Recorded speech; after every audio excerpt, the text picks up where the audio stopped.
The rain had been falling for 3 days straight, and the city streets were slick with water that reflected the neon lights of expensive restaurants and fancy hotels. Lena and Rosa Torres stood under a torn awning outside a bakery that had closed. Hours ago, they were 19 years old, and they looked exactly alike because they were twins. Their dark hair was damp from the rain, and their thin jackets did nothing to stop the cold from seeping into their bones. Rosa looked at her sister and saw the same exhaustion she felt in her own body. They had not eaten anything real in almost 2 days. Yesterday, they shared a small bag of chips that someone had left on a park bench.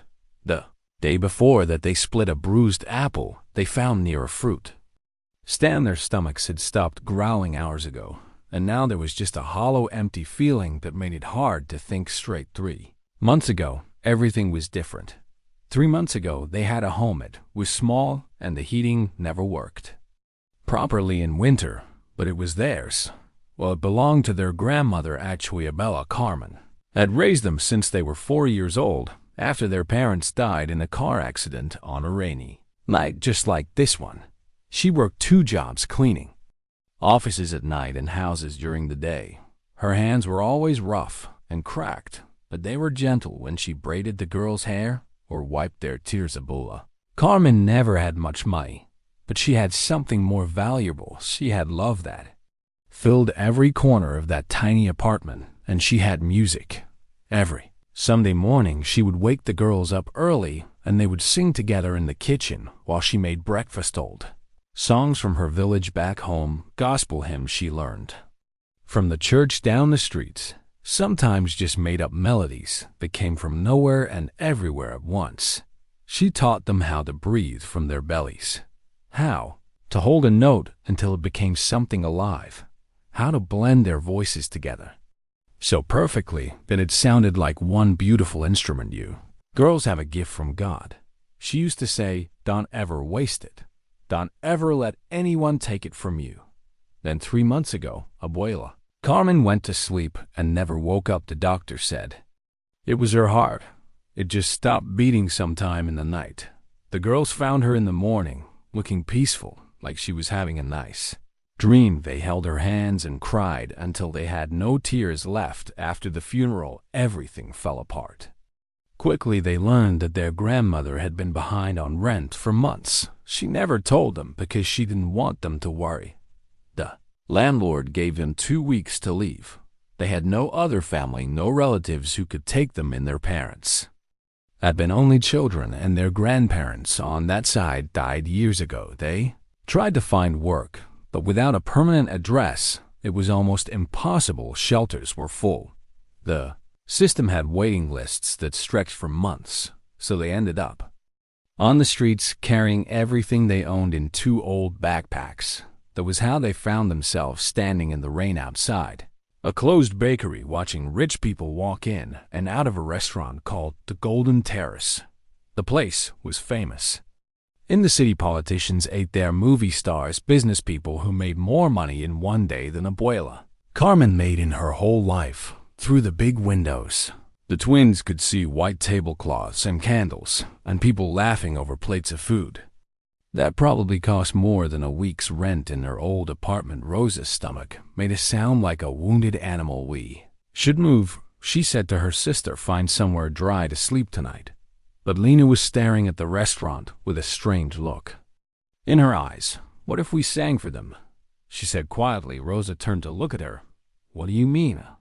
I mean, what if we offered to sing? People used to do that, right? Street performer Sabela said her father used to sing in the plaza back home, and people would give him coins. Rosa shook her head slowly. Lena, these people are different. They don't want to hear 2 wet girls singing on the sidewalk. But Lena grabbed her sister's hand. What else do we have, Rosa? We have nothing. No money, no food, no place to sleep. But we have our voice. Abuela gave us that. Nobody can take it away. Remember, Rosa wanted to argue, but she saw something in her sister's eyes that she hadn't seen in weeks. Hope, small and fragile, but real. Okay. She finally said, okay, let's try. They moved closer. to the restaurant entrance and waited. A few people came out, but they walked too fast with their heads down, looking at their phones. The twins didn't have the courage to approach them. Then a black car pulled up to the curb. It was the kind of car that costs more than a house, long and sleek and shiny, even in the rain. A driver got out and opened the back door. The man who stepped out looked like he owned the world. Was maybe 55 years old, with silver hair, combed back perfectly. His suit probably cost more than everything the twins had ever owned combined. He had the kind of face that expected everyone to get out of his way, and everyone did. This was Richard Thornton. He was a real estate developer worth over $400 million. He bought old buildings and turned them into luxury apartments. He owned half the downtown area. His face was on magazine covers, and his name was in the newspaper almost every week. Also had a reputation for being cold, ruthless. Even people who worked for him said he never smiled unless he was closing a deal that made him.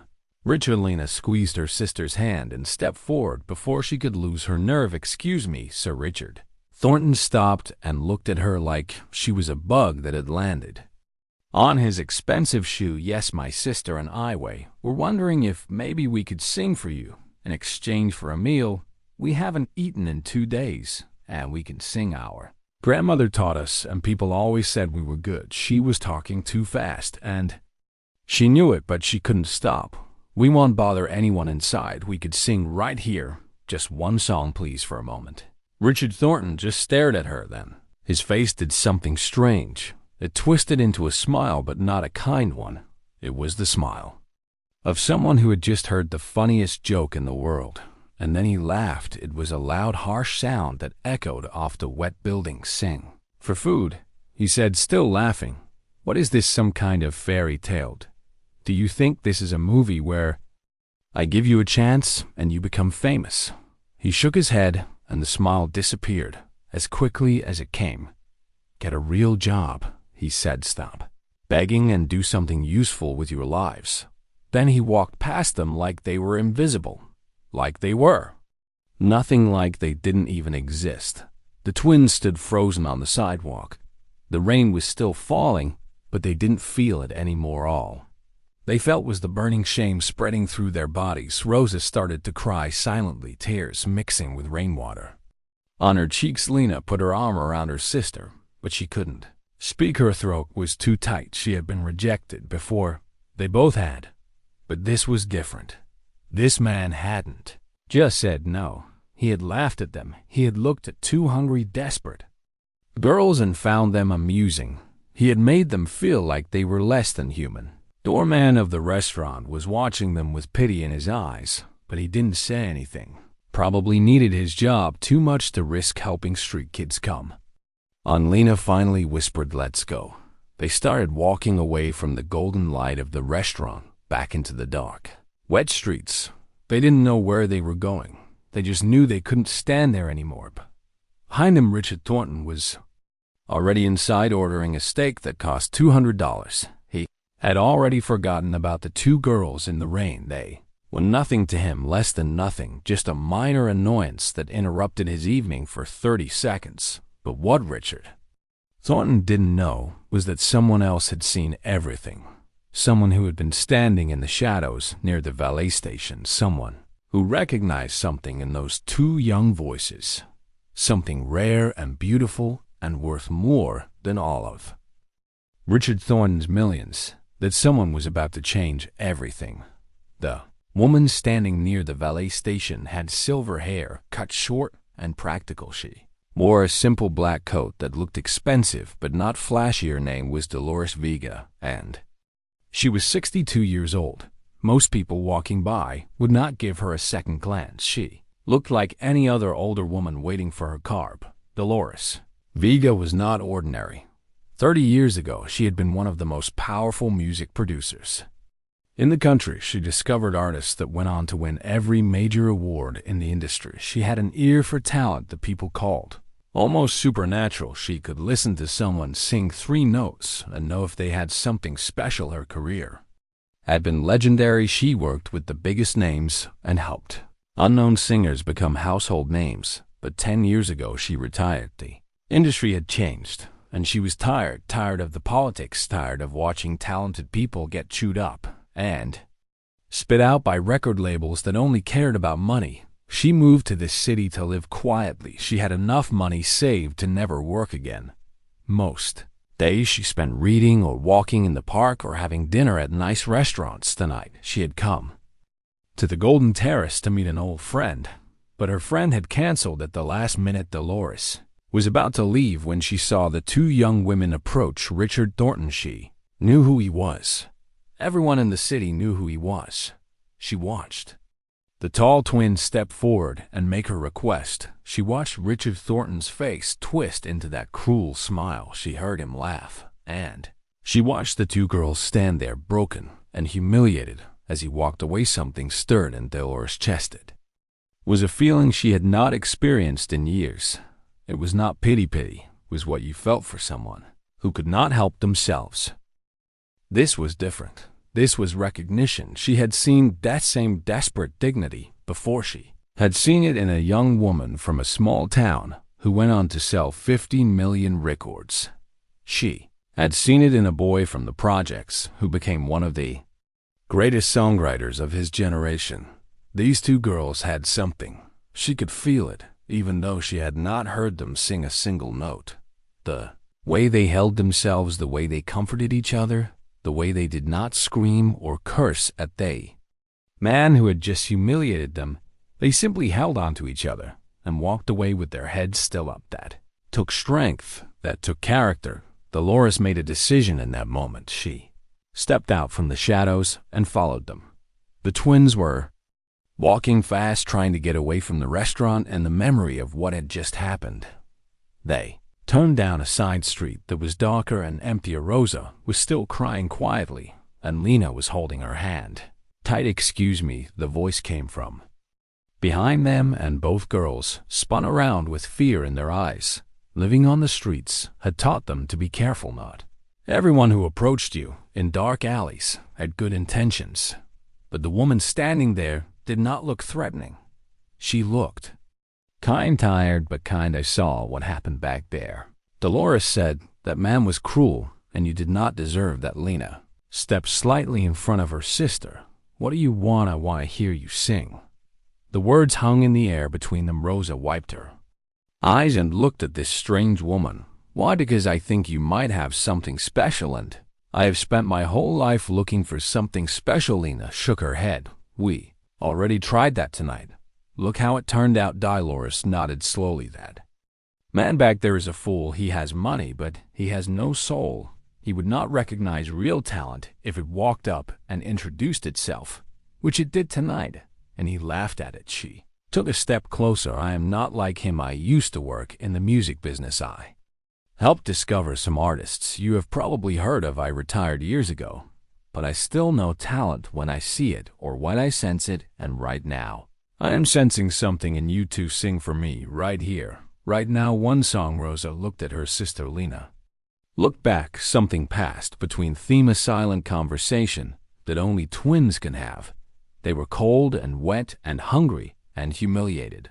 Every logical part of their brain said to walk away, but something else was speaking louder. Abula's voice in their memories. "You girls have a gift from God. Don't ever waste it, okay?" Lena said quietly. One song. They did not discuss what to sing. They did not need to. They both knew it was the song Abuela Carmen sang to them every night when they were little, a lullaby she learned from her own mother back in the village. They had sung it at her funeral 3 months ago. They had not sung it since. Lena took a deep breath and began. Her voice floated out into the dark, wet street, soft at first, almost a whisper. Then Rosa joined in. Their voices wrapped around each other like two streams flowing into the same river. The harmony was effortless. It was like they shared one voice split into two bodies. The melody was simple, but the emotion behind it was overwhelming. All the pain of the last 3 months, all the love for their grandmother, all the fear and hunger and loneliness, it all poured out through that song. Dolores stood perfectly still. She did not move. She barely breathed. In 50 years of working in music, she had heard Thousands of singers, famous ones, talented ones, technical masters who could hit her note perfectly. But this was different. This was raw and pure and completely real. These girls were not performing. They were surviving. They were using their voices to stay alive. When the song ended, the street was silent. Even the rain seemed to have paused. Dolores realized there were tears on her cheeks.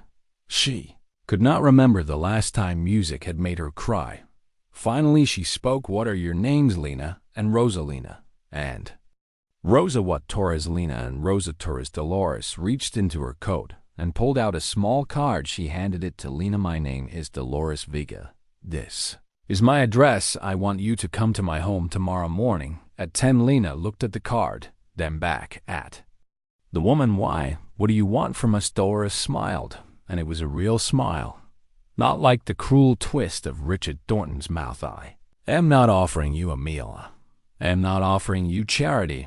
I am offering you a chance, a real chance to do something with those voices, something your grandmother would be proud of." Rosa's eyes went wide.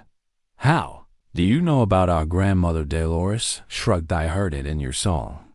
That was not just singing. That was a conversation with someone who is gone, someone you loved very much. Am I wrong?" The twins shook their heads. Dolores nodded. "Tomorrow at 10. Eat something tonight. There is a shelter 4 blocks east that serves hot food until midnight.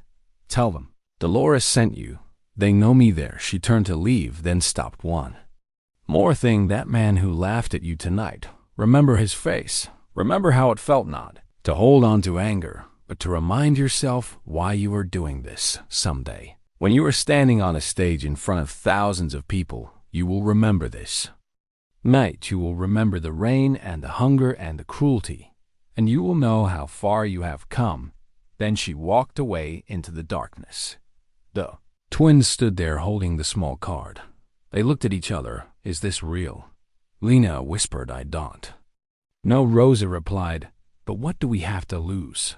They found the shelter Dolores mentioned.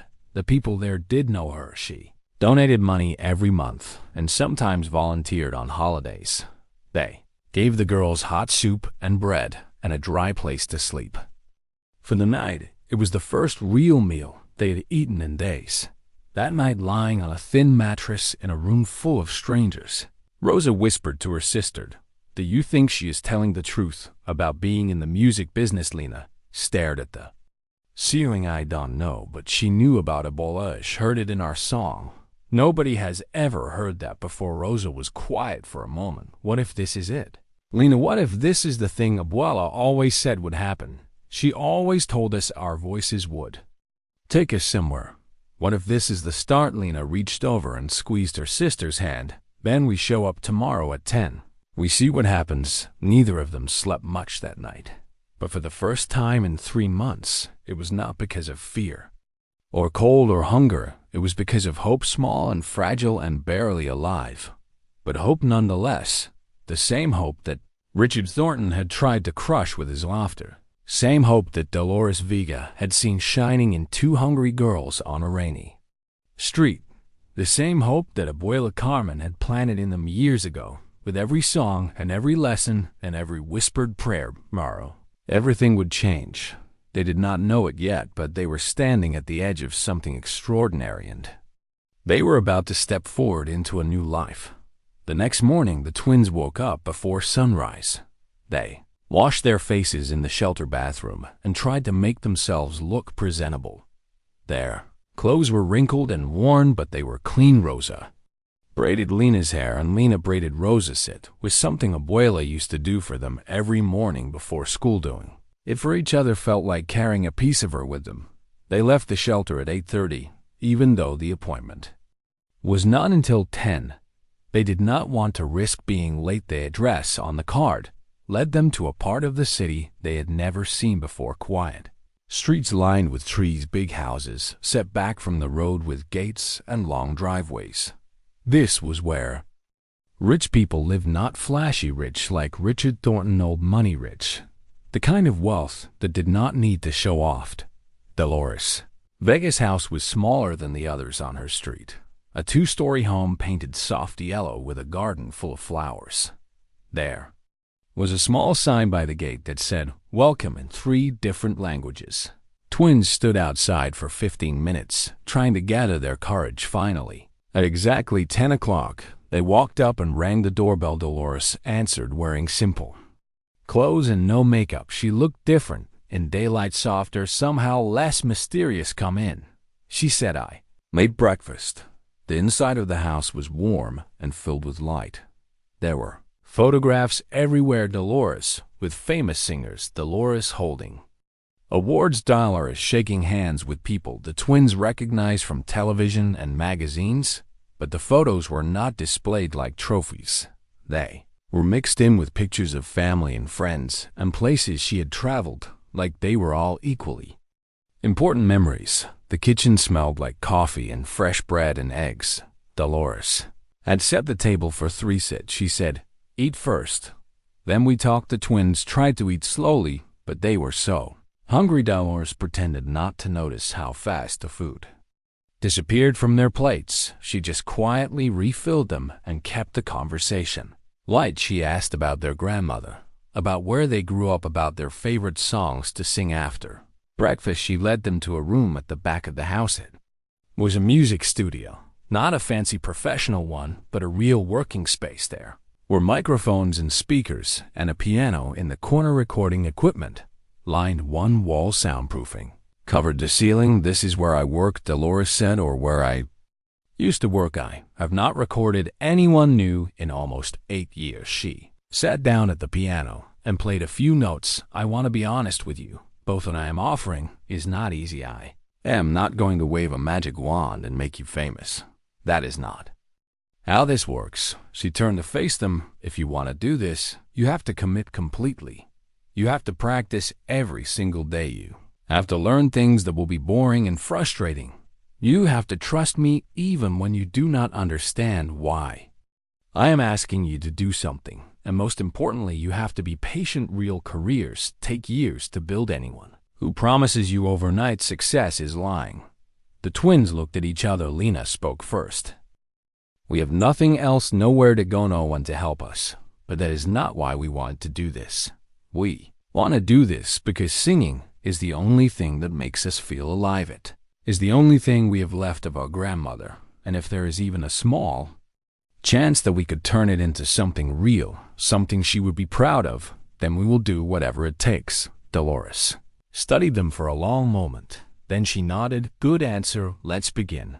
The next 6 months were the hardest of the twins' lives and also the most rewarding. Dolores let them stay in her guest room. She fed them and clothed them and treated them like family, but she also pushed them harder than anyone ever had. They woke up at 6 every morning for vocal exercises, breathing techniques that made their stomachs ache, scales that seemed pointless until suddenly they were not.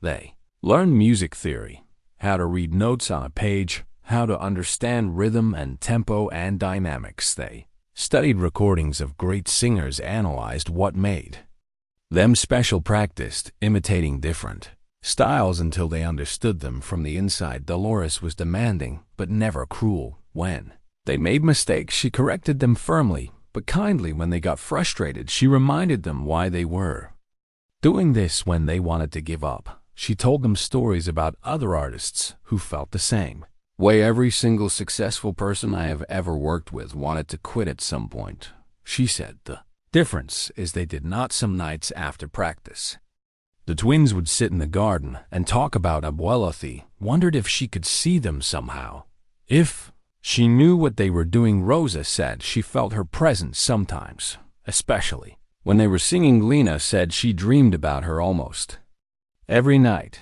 and in the dreams Abuela was always smiling. After 3 months, Dolores started working with them on original songs. She taught them how to write lyrics, how to find the truth in their own experiences and put it into words. It was terrifying. At first, singing other people's songs was safe. Singing your own story meant being vulnerable in front of the whole world. But Dolores pushed them to dig deep. "Write about your grandmother," she said. "Write about the streets. Write about the night that man laughed at you. Write about hunger and fear and hope. Tell the truth and people will listen." The first song they wrote together was called Abuela's Kitchenette was about Sunday mornings, about the smell of coffee and the sound of old songs, about hands that were rough from work, but gentle with love, about losing someone and carrying them with you forever. When they finished recording it, Dolores sat in silence for a long time. Then she wiped her eyes and said, "This is the one. This is the song that will change everything." She was right. Dolores had kept in touch with people in the music industry over the years, old friends who trusted her taste. She sent them the recording with a simple note: "I found something special, trust me."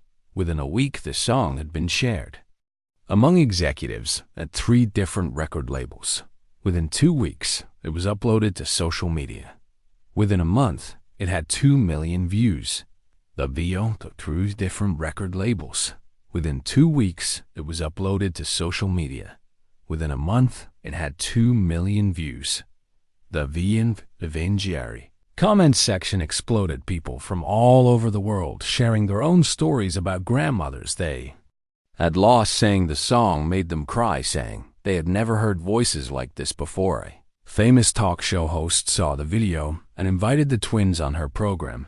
They performed Abuela's Kitchen live in front of a studio audience. Halfway through the song, the host started crying. So did half the audience. The video of that performance got 10 million views in 3 days. Suddenly, everyone wanted to talk to Lena and Rosa Torres. Record labels called, offering deals. Magazines wanted interviews. Radio stations played their song on repeat. It was overwhelming and terrifying and wonderful all at once. But Dolores protected them. She had seen, too, many young artists get destroyed by bad contracts and greedy managers. She hired a lawyer she trusted. She made sure the twins understood every document before they signed anything. And she insisted on one thing that most labels did not want to give: the girls would own their own music. It was almost unheard of for new artists. Labels wanted to control everything, but Dolores used all her influence and all her connections to make it happen. Your music is your legacy. She told them, never let anyone take it from you.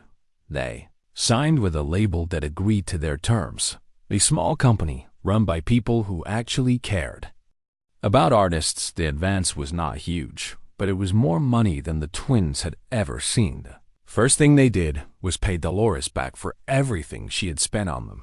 She tried to refuse, but they insisted. "You gave us our lives back," Lena said. "This is the least we can do." Dolores finally accepted, but she donated the money to the shelter where the girls had stayed that first night. The twins started working on their first album. They called it Harmony from Hunger. Every song told a piece of their story: the loss of their grandmother, the months on the street, the night in the rain outside the Golden Terrace, the cruel laughter of a man who saw them as nothing. They never mentioned Richard Thornton's name, but everyone who heard the album knew the story. It became part of their legend. The night they were humiliated, the stranger who believed in them. Long, hard climb from nothing to something. When the album released, it went straight to the top of the charts. Critics called it authentic and powerful, and heartbreaking fans connected with it on a deep personal level. The twins who once begged to sing for food were now performing in sold-out arenas, but they never forgot where they came from. They visited shelters and talked to young people facing the same struggles they once faced. They started a foundation in their grandmother's name to help homeless youth, and every night before they went on stage, they held hands and whispered a prayer for Ebola, for Dolores, for the 2 hungry girls who stood in the rain and refused to give up. What they did not know was that someone else had been watching their rise. Someone who remembered that night outside the restaurant. Someone whose life had taken a very different turn. Richard Thornton had seen everything, and his world was about to come crashing down too. Years had passed since that rainy night outside the Golden Terrace. 2 years since Richard Thornton laughed at 2 hungry girls and walked away without a second thought. Back then, he was worth $400 million. Back then, he owned half the downtown area. Back then, everyone in the city knew his name and wanted to be close to him. Now, Everything was different. It started with a bad investment. Richard had put nearly $100 million into a development project overseas, luxury apartments in a country that seemed stable and growing. His advisors warned him it was risky, but Richard never listened to anyone. He thought he was smarter than everybody else. He thought his success made him untouchable then. The project collapsed. Government corruption, legal problems, partners who disappeared with the money. Richard lost everything he put in and could not recover a single dollar. That was the first crack. Then came the divorce. His wife of 23 years had finally had enough. She was tired of being ignored, tired of being treated like another one of his possessions, tired of watching him care more about deals than about her or their children. She hired the best lawyers in the city, the same lawyers Richard had used to destroy his enemies over the years. They knew all his tricks. The divorce was brutal and public and expensive. She got the houses. She got half of everything that was left. She got full custody of their 2 children, who barely knew their father. Anyway, Richard moved into a hotel and pretended everything was fine. But people were starting to talk. The newspapers that once praised him now ran stories about his troubles. Business partners who once begged for his attention stopped returning his calls. The banks that used to throw money at him started asking hard questions. Then came the investigation. Someone from inside his company went to the authorities. They had documents, emails, records of payments that should not exist. Suddenly, Richard Thornton was not just a businessman having a bad year. He was a man facing serious legal problems. The investigation dragged on for months. Richard's lawyers cost him a fortune. He had to sell properties just to pay the legal fees. Buildings he had owned for decades, land he planned to develop, pieces of his empire disappearing one by one. By the time the investigation ended, Richard was not charged with any crime. His lawyers managed to keep him out of prison, but his reputation was destroyed. Nobody trusted him anymore. Nobody wanted to do business with him. The man who once controlled $400 million was now struggling to hold on to what little remained. He still had money, more than most people would ever see in their lifetimes, but compared to what he once had, it felt like nothing. The respect was gone, but power was gone. The feeling of being untouchable was gone. Richard started drinking more than he should, sat alone in his hotel room watching television and thinking about all the decisions that led him here. Sometimes late at night, he would remember small moments from his past times when he was cruel for no reason. People he stepped on during his climb to the top, employees he fired without a second thought, strangers he dismissed like they were worthless. One memory kept coming back more than others. 2 young women standing in the rain asking to sing for food, and him laughing in their faces. He did not know why that moment haunted him. He had done worse things in his life, but something about those 2 girls stayed with him. The way they looked at each other after he walked away, the pain in their eyes, the way they held on to each other like they were the only thing keeping each other standing. Never thought about them again after that night.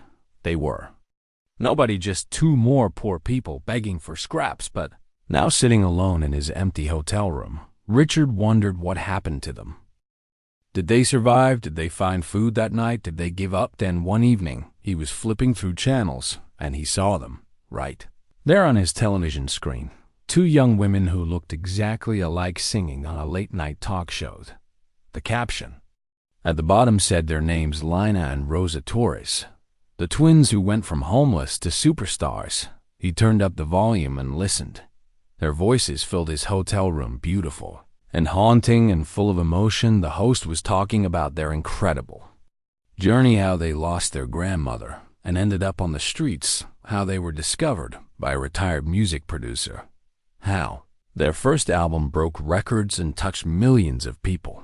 And then the host mentioned something that made Richard's blood run cold. She talked about a song called The Man Who Laughed. It was on their album. It was about a wealthy man who humiliated them when they were at their lowest day. Man who found their desperation amusing. A man who told them to get a real job while they were starving. The twins never said his name in interviews.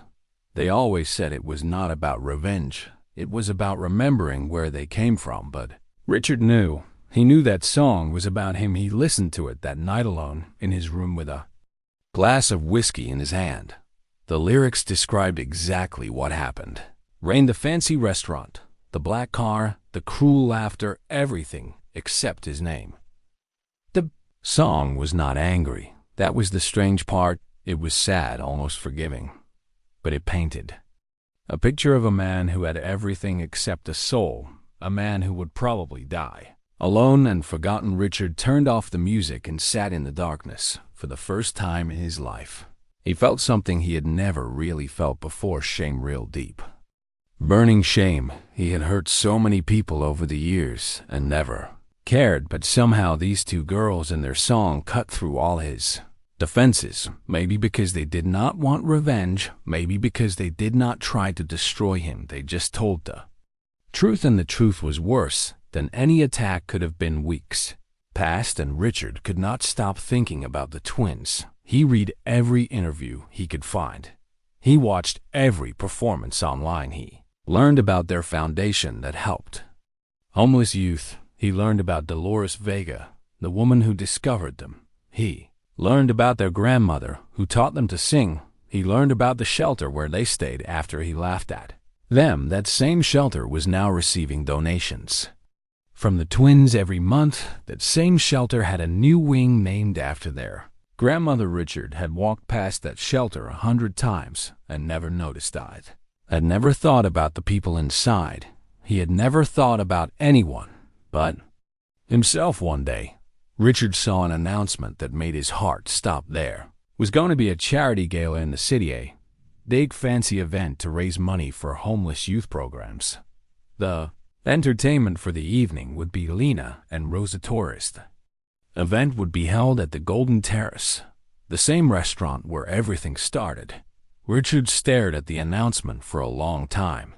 He could skip. I could hide in his hotel room and pretend none of this was happening. But something inside him would not let him do that. He needed to go. He needed to see them in person. He needed to face what he had done. Even if they did not know he was there, even if he never spoke to them, he needed to be in that room. It took him 3 days to get a ticket. His name did not open doors like it used to. He had to call in favors from people who barely remembered him.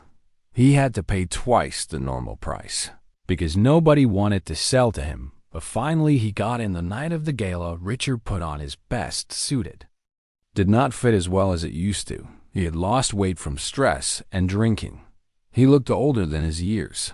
His hands were shaking as he walked into the Golden Terrace. The same doorman was working that night, the same one who watched Richard laugh at the twins 2 years ago. If he recognized Richard, he did not show it. The restaurant had been transformed for the event. White flowers everywhere, candles on every table, a stage set up where the twins would perform. The room was filled with important people, politicians and business leaders and celebrities. People Richard used to know, people who now looked past him like he was invisible. He found a seat at a table in the back corner. Nobody sat with him. Nobody talked to him. He was alone in a room full of people. Then the lights dimmed and the host announced the special guests. Lena and Rosa Torres took the stage. They were beautiful, confident, glowing with the kind of success that comes from hard work and talent and believing in yourself. They looked nothing like the desperate girls he remembered from that rainy night. And yet when Rosa turned her head, Richard saw something familiar. The same strength he had seen on the sidewalk, the same dignity he tried to crush with his laughter. They started singing and the whole room fell silent.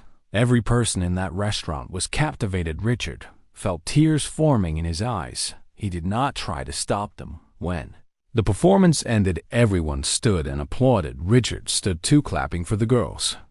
He once laughed at, clapping for everything they had overcome, clapping for the people they had become, despite people like him. During the break between sets, Rosa was walking through the crowd thanking donors. She passed close to Richard's table, and then she stopped. Her eyes met his, and Richard knew in that instant she recognized him. She Remembered his face. She remembered his laugh. She remembered everything. Rosa stared at him for a long moment.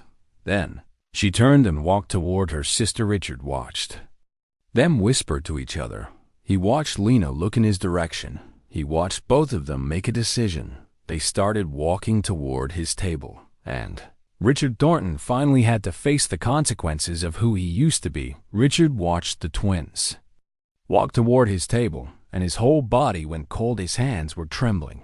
His heart was beating so fast he thought it might explode. Every instinct told him to run, to get up and leave before they reached him, but his legs would not move. He was frozen in place like a man waiting for judgment. The twins stopped in front of his table. Rosa stood slightly behind her sister. Lena was the one who spoke first. "We know who you are."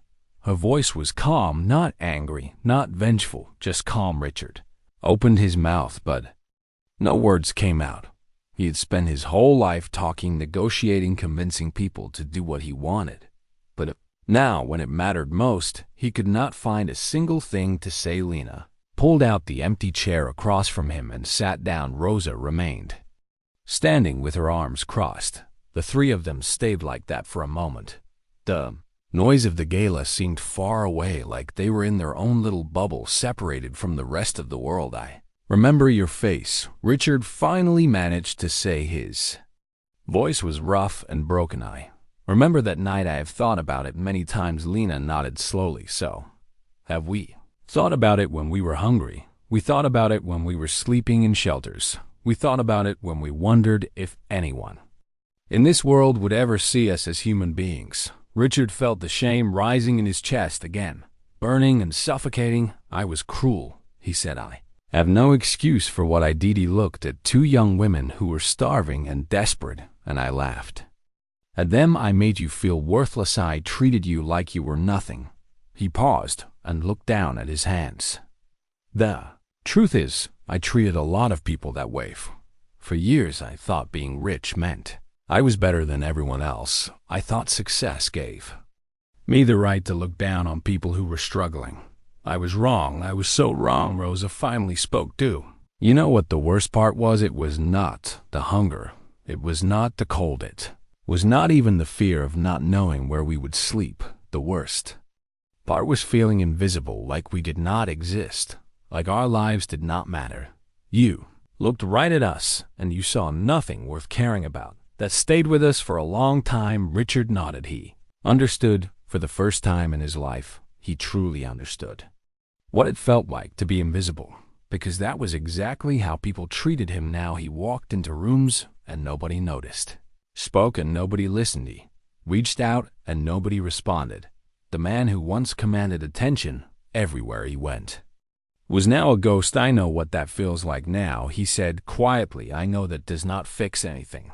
I know it does not undo what I did to you, but I understand now in a way I never could have before." Lena leaned forward slightly. "Why did you come here tonight?" Richard was silent for a moment. "I needed to see you," he finally said. "I needed to see what you became. I needed to face what I did. I have been hiding from everything for so long, running from my failures, running from my mistakes, running from the person I used to be. But when I heard about this event, I knew I could not run anymore. I knew I had to be in this room, even if you never saw me, even if I never spoke to you. I needed to be here. I needed to witness the incredible thing you built from nothing, the thing I tried to crush with one stupid, cruel laugh." Rosa uncrossed her arms, and her expression softened just a little. "Our grandmother used to say something," she said. "She used to say that hurt people, that when someone is cruel, it usually means they are carrying pain they do not know how to handle." For a long time, I did not believe that. I thought some people were just mean. I thought you were just a bad person who enjoyed making others feel small.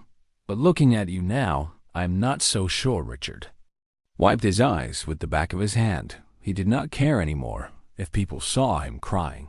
"Your grandmother was wise," he said. "I was carrying a lot of pain. I had a father who told me every day that I was worthless unless I made money. I had a mother who left when I was 10 and never looked back. I spent my whole life trying to prove I was somebody, and the only way I knew how to do that was by stepping on everyone else. I am not saying that as an excuse. There is no excuse, but it is the truth. He looked at both of them. You could destroy me right now. You could tell everyone in this room who I am and what I did. You could give interviews and name me. You could make sure the whole world knows that the man who laughed at you is sitting right here. I would deserve it. Lena shook her head. That is not why we came over here. We did not come for revenge. We came because we needed to look you in the eyes and see if you understood. We needed to know if you were still the same man from that night, or if something had changed. And what do you see? Richard asked. Lena was quiet for a moment. I see a broken man, she said. I see someone who lost everything and is trying to figure out who he is without the money and the power. I see someone who's finally feeling what we felt that night, small and invisible and alone. Richard nodded. That is exactly what I'm. Rosa pulled out the other chair and sat down next to her sister. We are not going to destroy you, she said. We are not going to expose you or humiliate you. That is not who we are. That is not who our grandmother raised us to be. She reached across the table and did something Richard never expected. She took his hand. But we want you to do something, she said. Not for us, for yourself. We want you to take whatever time you have left and do something good with it. Use what you learned from all this pain. Help someone who is struggling the way we were struggling. You cannot change the past, but you can change what happens next. Richard stared at her hand, holding his. He could not remember the last time someone touched him with kindness. I do not know how to do that, he whispered. I do not know how to be good. I never learned. Lena smiled softly. Then learn it is never too late. Our grandmother started learning new songs when she was 70 years old. She said the only time it is too late is when you stop trying. The twins stood up. The gala was continuing around them. People were laughing and talking and having a wonderful time. Nobody noticed the quiet conversation happening in the corner. We have to go back, Rosa said. We have another set to perform. But Richard, she paused and looked at him one more time. We forgive you, not because you deserve it, but because holding on to anger was only hurting us. We let it go a long time ago. They just wanted you to know. Lena nodded. And we wanted you to know that the girls you laughed at that night, we made it not because of you, but not entirely in spite of you either. That night was part of our story. It pushed us forward. It reminded us why we had to keep going. So, in a strange way, thank you for being the villain in our story. It made the victory that much sweeter. They turned and walked back toward the stage. Richard watched them go. Stayed for the rest of their performance. He listened to every song. He applauded louder than anyone. When the night was over, he walked out of the golden terrace into the cool night air. Same sidewalk where he laughed at two hungry girls 2 years ago. He stood there for a long time, just breathing. Something had shifted inside him, something he could not quite name. The next morning, Richard made some phone calls. He found the shelter where the twins had stayed after he humiliated them. He showed up and asked if he could volunteer. The director looked at him with suspicion. At first, she knew who he was. She knew his reputation, but something in his eyes must have convinced her. She handed him an apron and put him to work serving breakfast. That was 5 years ago. Richard never rebuilt his empire. He never got his fortune back. He never made headlines again. But he became a regular at that shelter then, at other shelters around the city. He started a small fund to help homeless youth get job training. Nothing flashy, nothing that would get him attention. Just quiet, steady work that helped real people. The twins heard about it eventually. Dolores told them she kept track of things like that. Never spoke to Richard again, but Rosa sent him a card one Christmas. It had a photo of her and Lena on stage at a sold-out concert. In the back she wrote 3 words: keep going forward. Richard kept that card in his wallet for the rest of his life. Right next to a newspaper clipping from years ago, a photo of Lena and Rosa accepting their first major award. The headline said, "From the sidewalk to the stage." It reminded him every day of the cost of cruelty and the incredible, unstoppable power of grace. The twins went on to have long, successful careers. They won awards. They performed for presidents and kings. They raised millions for charity. That they never forgot where they came from. Every show they dedicated one song to Abuela Carmen. Every interview they thanked Dolores Vega. And every time someone asked about the man who laughed at them, they said the same thing: hurt people, but heal people can choose differently. We chose to heal, and that made all the difference.